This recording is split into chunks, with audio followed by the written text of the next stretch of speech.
सुंदर, अप्रतिम, मनमोहक सौभाग्य अलंकार मंगळसूत्र महोत्सव 100% GST फ्री. मयूर अलंकार, सराफ बाजार आणि गंगापूर रोड, नाशिक.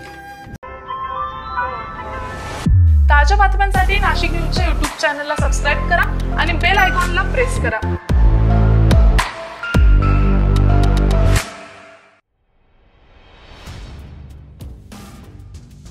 अडगाव पोलीस ठाण्याच्या हद्दीत काल बुधवारी सायंकाळी 5:15 वाजेच्या सुमारास माड सांगवी येथे एका वकिलावर तिघांनी त्याच्या कार्यालयात शिरून प्राणघातक हल्ला केला.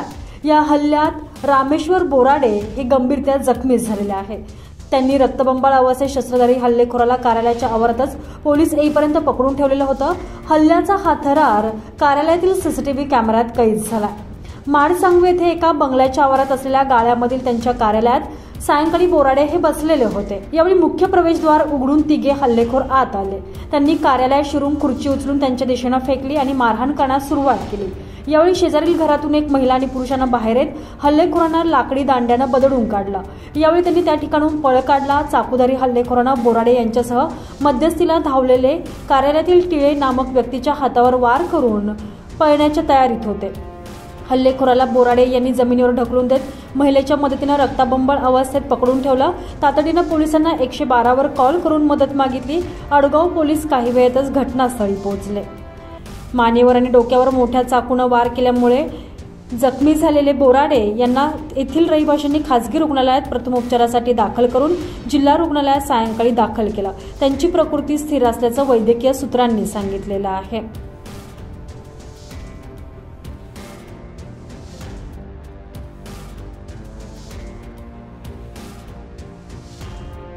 संजय परमार, नाशिक न्यूज, नाशिक.